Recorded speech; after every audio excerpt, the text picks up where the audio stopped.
the video of today. Aura maintenance instead of appearance maintenance. This is the next level of leveling up. Yeah. I mean, physical beauty is great, but unless it's rooted and coming from internal beauty, it's really short-lived. It'll only get you so far. I see it so often where people, look very physically beautiful, or their home's beautiful, all these things, but then you're around them and you just feel gross, Exactly. You don't like it. Yeah. And you see them in real life and their relationships, and I don't know, that just doesn't feel right, or they're not fully happy. The physical world is all kind of an illusion. It's just what we see, but it's the internal that really matters and affects. So when you go there and you see something that looks so beautiful, right, but you can feel it's not, you're really connecting to wow, this is all an illusion. This isn't real. Exactly. What's really going on is internal. What's the magic formula is when you connect the two, when you connect the internal and the physical. This is beautiful. Beauty on steroids, right?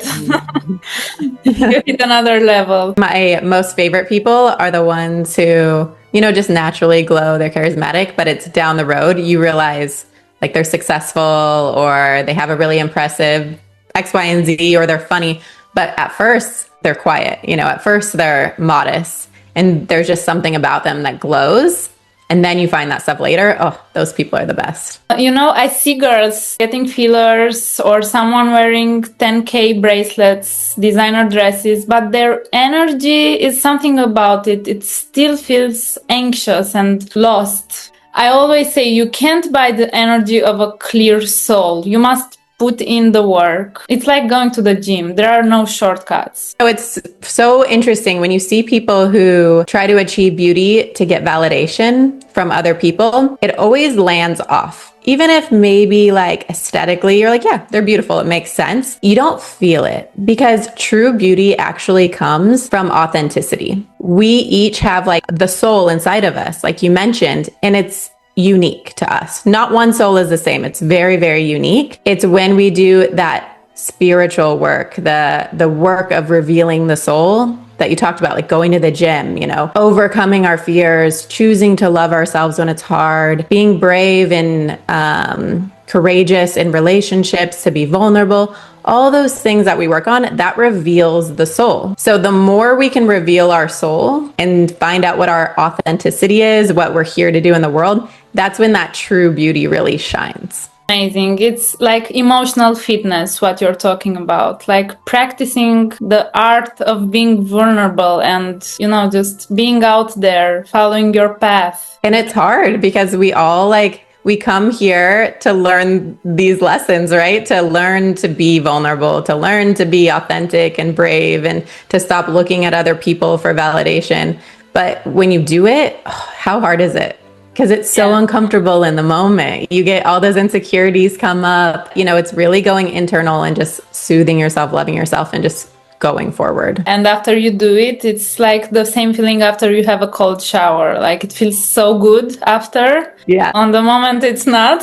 I have this friend, she barely uses makeup. She's almost barefaced, and she's like a magnet. I always see how everybody's attracted to her, and she doesn't wear makeup. Maybe some mascara, and that's it. Her eyes, her smile, her smiles, when you smile with your eyes, it's magnetic. She's an example, because a lot of girls out there are going into financial trouble to maintain certain appearances, Those beauty appointments are adding up really quickly. What's funny? I was out in the sun and I didn't wear a lot of sunscreen. So I had some sunspots, and I was oh, I don't love this. And normally I would be okay, let me get my peelers, or let me go get an laser facial or something that's more expensive and whatever. And I was thinking, let me just look up something that's natural. And what I did a derma roller, the needles, and I put rose oil or rose water on, and then I did frankincense oil, patted it in, and then I put on my red light thing. So anyways, everything's so cheap, so natural. Love and that. Literally my skin was glowing. It was gone. I was why would I spend $300 on a laser when this just did this? There are hacks. It's just the consumerism that believe this is the only option, but it's not. I feel like we sculpt our bodies, our cheeks, our brows, but what about our aura? The most expensive jewel in the world can't compete with the light in your eyes when your soul is at peace. So Abigail, what are some of the ways you cleanse your aura or tend to your spiritual light? One of the most important parts of my routine is every morning I spend time to really, really be grateful. This is one of those emotions and feelings. If we can tap into true gratitude, not just saying like, my life is good, I appreciate it, thank you, but really, really connect to the feeling of appreciation for what our life is, who we are, you know, that we get to be in this beautiful world. It changes my entire day. And I notice people see it, right? Because I see things with awe. When I start the morning like this, the whole day ends up like this. I see simple things like my dishes or, you know, time with my children. I see nature and it becomes something that I can just connect to and appreciate at such a different level. This is probably my number one thing to really cleanse my aura. What you're describing right there sounds like direct consciousness channeling through being aware of all the abundance you have in your life. And when you bring that into the world, people can also enjoy it. That's why they can see it, because you literally channel consciousness. Okay, this is a big one. As well as being present and grateful, I believe that we each have so much potential, so much power in this world to really make a big impact and heal the world. Honoring this, seeing it in me, and choosing to live my day with this vision of myself changes everything. Because no longer am I going about my day just day to day. It's about me. You know, I'm looking about how I can help other people. I'm looking to shine my light. You know, I don't go and just hide to be humble. I don't go to shine and get validation. Now I'm going to shine to help other people. You know, I'm going to shine to change the world. With this mindset, when you have throughout your day that you're there to heal the world with your light, you glow in a different way. You cleanse this negativity where you're trying to take energy and now you're just sharing energy. And the universe then just radiates through you. The universe loves this.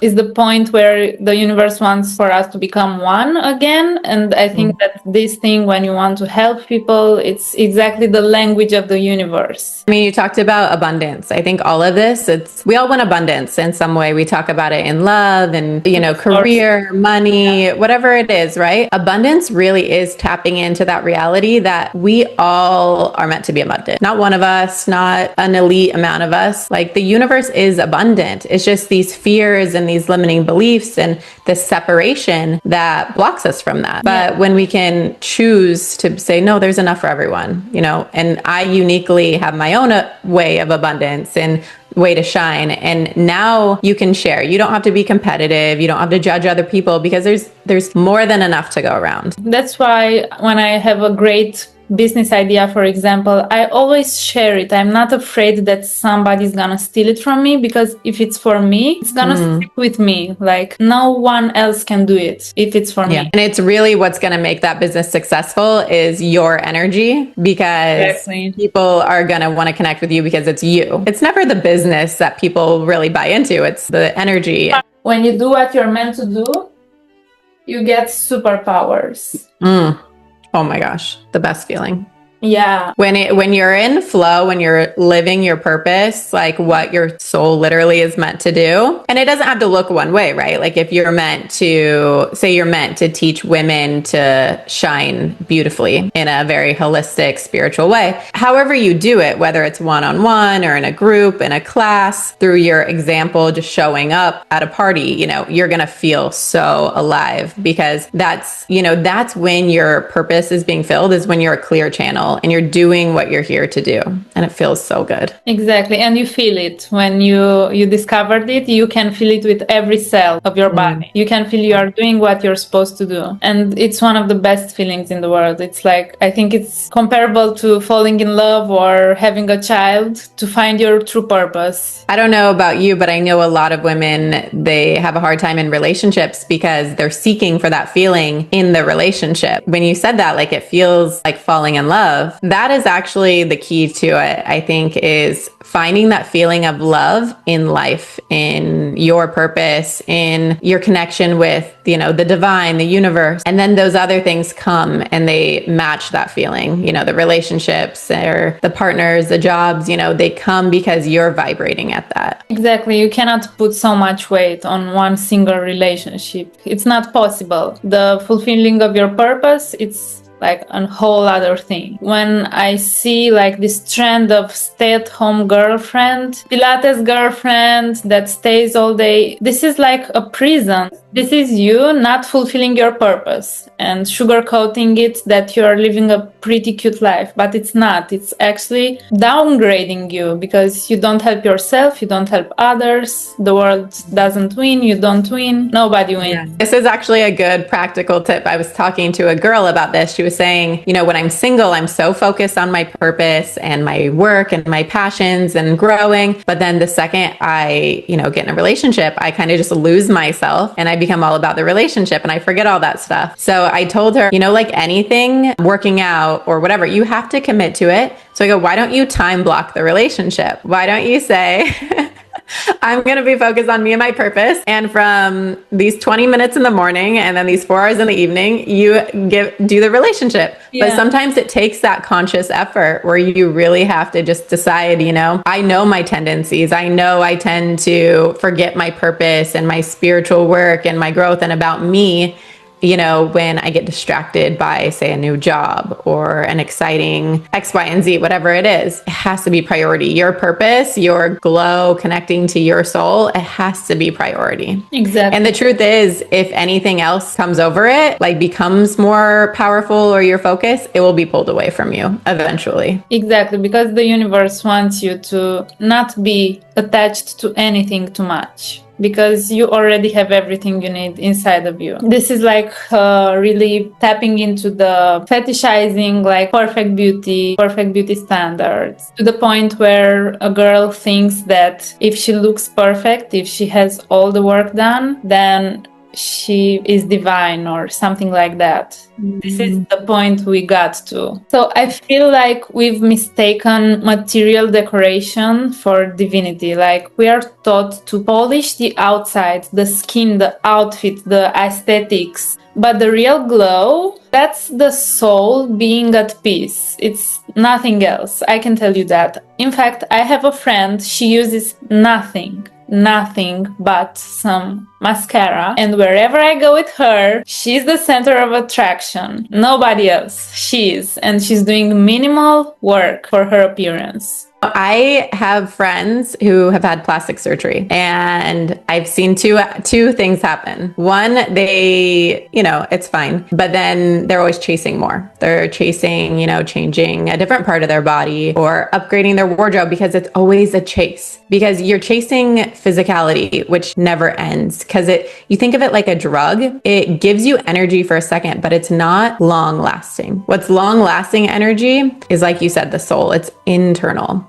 And this is where you can connect to something that's infinite and will feed you energy forever, so you don't have to chase it. So what this girl did, that girl that doesn't wear a lot of makeup, she connected to the energy inside of her. So now this energy source isn't going away. The physical beauty, it's fun, it's pretty, you know, you get nice clothes, and it can be great and can respect and honor your body, and there's nothing wrong with it. But when you're focused on that and you're getting your energy from it, it's going to go away, and it's going to end up being like any other drug, where you just have to get more and more and more. And I think it's such an underrated drug, like food also. Like people don't talk about this. They only talk about alcohol, drugs, but never about shopping. And we need to really like make some waves around this topic, because it's out there and it's killing our girls' budgets. Like for real. And it's sad. It's a never-ending chase. They don't look better necessarily because they're being stressed. They never have like financial security, because they always spend a paycheck on more beauty products, more clothes, more appointments. It's very simple. Honestly, if we focus on our internal beauty and really just simplify and highlight our external beauty, you don't have to spend a lot of money. No. You know, if you have money and you want to use those things to serve you, but not for you to make them your God or to think they're going to fix anything or they're the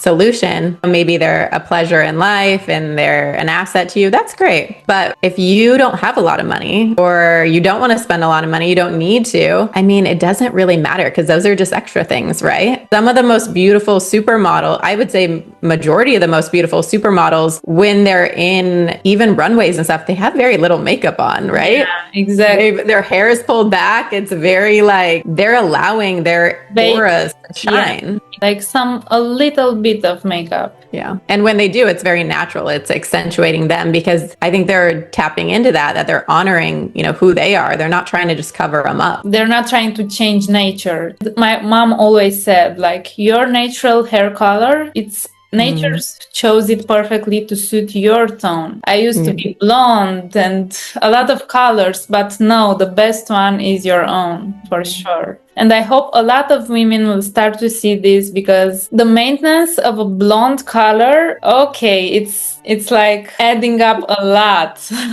Yeah, I've never been blonde. It's the worst. Could you imagine if we thought that we needed to go and paint or color like the roses outside or the trees outside? Beautiful. That's so beautiful. Your friend brings you beautiful pink roses and you're like, oh, my white ones aren't so pretty. Let me paint them pink. Oh my gosh. Could you imagine if we thought that way? God. The universe really didn't make mistakes when it created us. Sometimes we think like other people are better. What's wrong with me? Am I being punished because maybe someone has a lot of money or someone looks like a supermodel? But really, there's no mistakes. Your fulfillment that you're looking for, the true happiness you want, is exactly found in your life, in your body, in your path. Doesn't mean you're going to stay exactly where you are now. Like you can grow and your environment can change.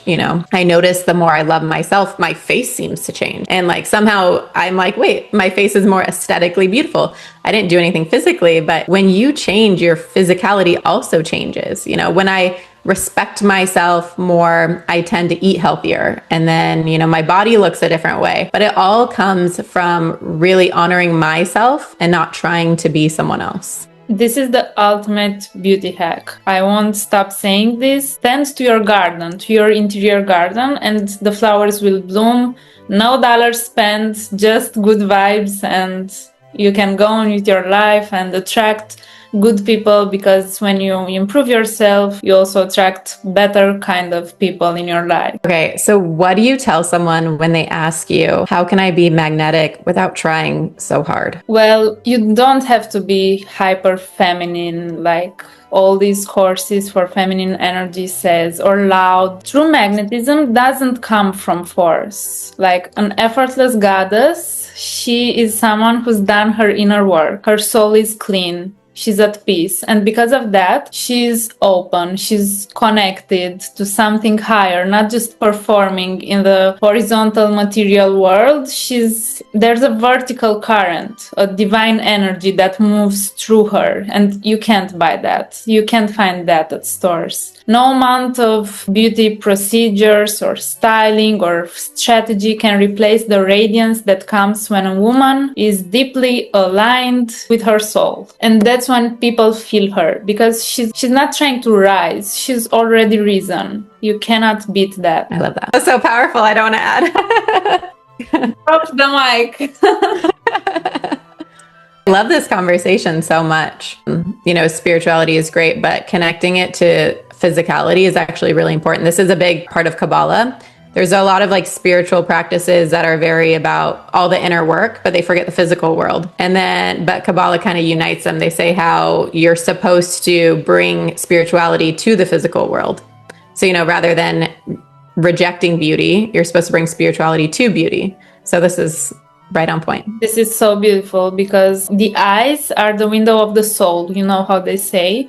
And when you choose to clean your soul, you can see it radiating from your eyes, and you bring this into the physical. So I think the eyes play a key role here. There are people, I remember from when I was a little kid, my religion teacher, she had the most beautiful, she wasn't beautiful like, beauty standards, but she had the most electric eyes. And I was little, I didn't have any concepts of spirituality, but you know, as a child, you can feel these things. So Yeah. there's something definitely with going on with the eyes. That's really special because I can think of that. Like some of my favorite people, when I first saw them initially, just physically, I didn't think that we would necessarily connect or be friends. Like we didn't have a lot of similarities. But then as I got to know them and felt their warmth, and I see their eyes when you say that, like they're my favorite people and I adore them so much. And you can connect to really the soul, and then the rest doesn't matter too much.